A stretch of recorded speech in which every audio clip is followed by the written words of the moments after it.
Hey friend, welcome back to Bible Tract Echoes. I'm Michael McCurry, your host. I want to thank you so very much for tuning in today, and maybe you've tuned in all this week. If you have, I'd love to hear from you. Oftentimes, I'll ask our listeners to share how and where they are listening. If that's you, if you're maybe a brand new listener and you've never responded and told me where you're listening from, please reach out. I'll give you a phone number you can text me at, actually. I'll personally respond to you. Maybe you're a longtime listener and you've heard me ask for this little radio survey before and you've never responded. Well, today is the day. Longtime or first-time listener, I want to hear from you. I'd love for you to text me at this number. You ready? Write it down. I'll give you plenty of time. Go grab a piece of paper, a pencil. Maybe you just want to plug it into your phone right now. Text me at this phone number. It's 309-316-7240. Again, that's 309-316-7240. I'd love to know where you're listening from and how you're listening.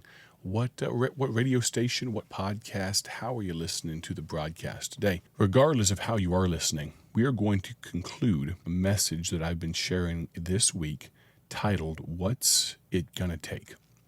Comes from 1 Samuel chapter 17, David and Goliath. That account there, we're very familiar with it.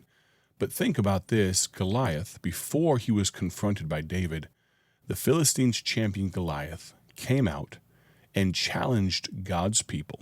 This heathen, this heretic, he came out and challenged God's people morning and evening for 40 days. That's 80 times he came out and challenged the God of Abraham, Isaac, and Joseph. And he was unchallenged back. God's people didn't stand up. They actually ran in panic. They ran in fear. They scattered until a young man named David. Just a little boy named David. Well, we don't quite know his age. He might have been 12, he might have been 17, but regardless, he was a youth, and God used him in a great way for the saving of his people, yes, but to show that God could use a young man like David when all of these men of war did nothing. I wonder if those men felt chagrin, felt shame when David showed them how it was really done. I wonder if you're listening right now and you'd say, I don't know if I can serve God because it's a big risk. Well, I'm actually going to answer that question here right at the beginning of this short segment as we end this week of broadcasts here on Bible Tract Echoes. I'd like you to listen in very intently. What's said today might just change your mind and might help you answer that question, what's it gonna take? It might not be good English, but it's a good question. What's it gonna take? Listen now. You think it's a big risk, isn't it? Name me a time in Scripture that God's people trusted God and it went poorly for them. You want evidence? I mean, not to make light of it. Faith is the substance of things hoped for, the evidence of things not seen. But how can you see everything in this book and not think, oh, he's probably going to take care of me. It'll all be all right. But some of you, that's not your problem. Your problem is you just want what you want. And it might not be a blue ribbon. It might be, you fill in the blank. Holy Spirit can do that for you. I'm not even going to give you any. What's it going to take?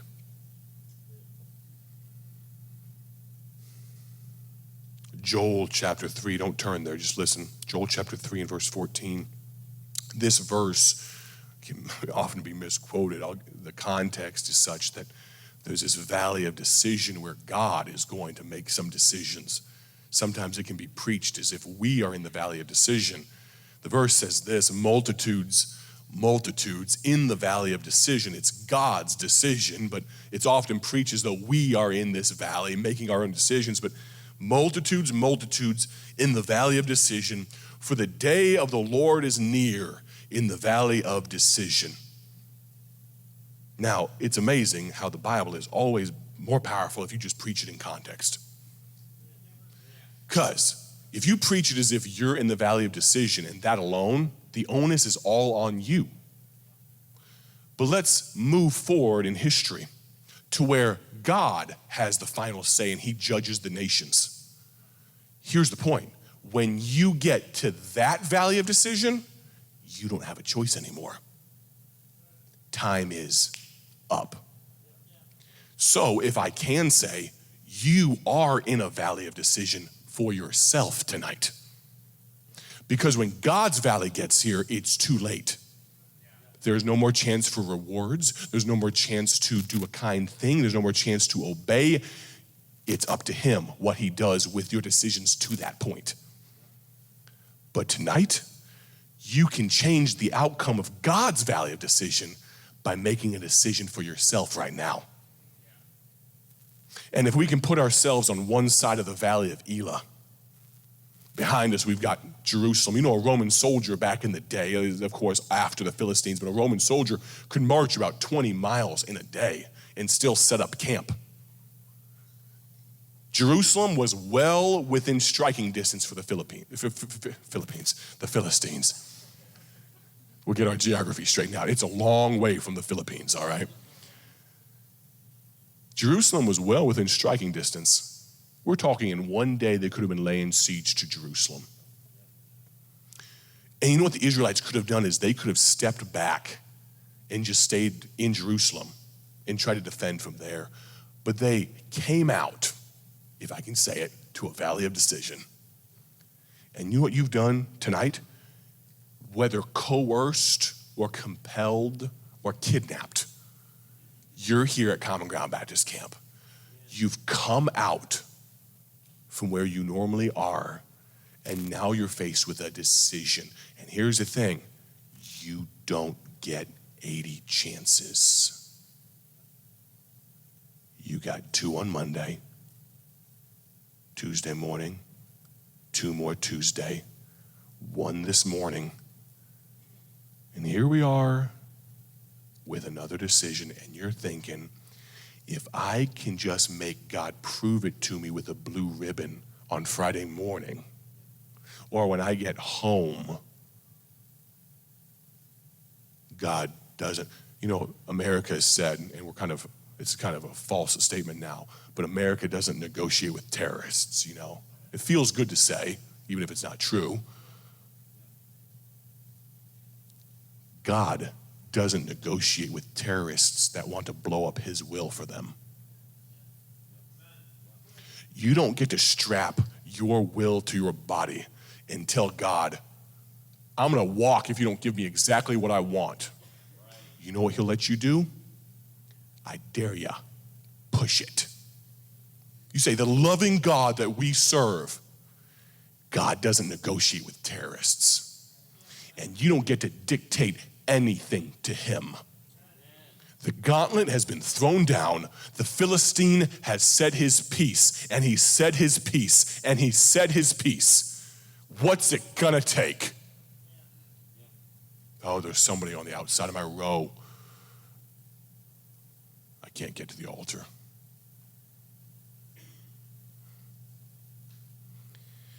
What's it gonna take?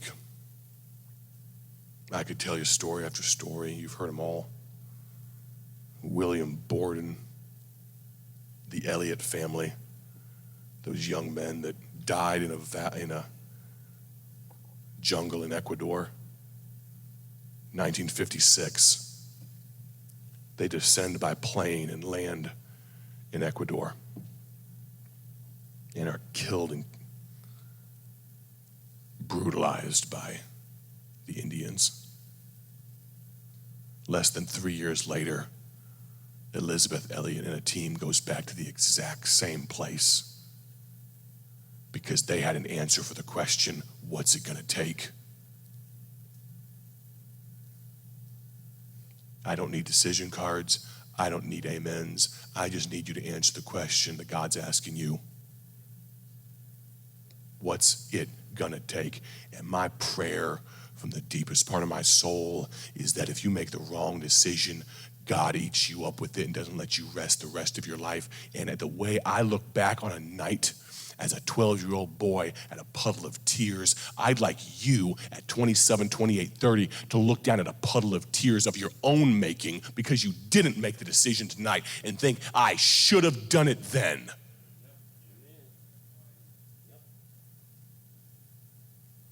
Because God might give you 78, 79, 80. But there's a day when he stops knocking. It may be when you take your last breath, but I pity you if it's before then. What's it gonna take? Friend, if you think you are beyond hope, if you think God can't use you, you are wrong. I've said this before, if you've got a pulse, God has a purpose for your life. Friend, would you please, oh please, would you please answer that question? What's it going to take?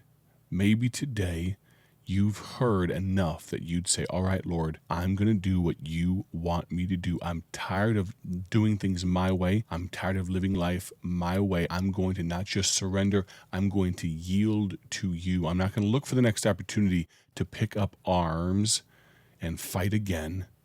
I'm not going to ask you to negotiate, God, with terrorists. I'm not going to be a terrorist with my will. I'm going to let you have your way. To see the young people at the end of this message, of course, the goal is to see a decision made. The goal is to glorify God.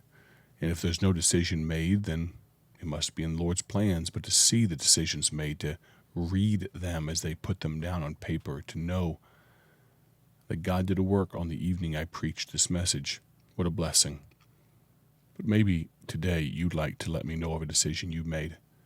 I'd love to hear from you. Text me at 309-316-7240. Again, that's 309-316-7240. Thank you so much for tuning in today. I look forward to speaking to you next week. Have a great day for His glory. We'll plan on talking to you soon. God bless. Thank you for joining us today for Bible Tract Echoes, a ministry of Bible Tracts Incorporated. If you would like to receive a free sample booklet of all of our tracts, you can contact us by calling 309-828-6888. That's 309-828-6888. Our mailing address is P.O. Box 130, Dwight, Illinois 60420.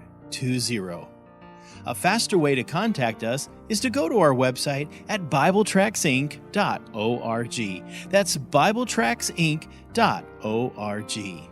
There you will find more information about our ministry and details on how you can support Bible Tracts Incorporated. Thanks for listening, and may the Lord richly bless you as you serve Him.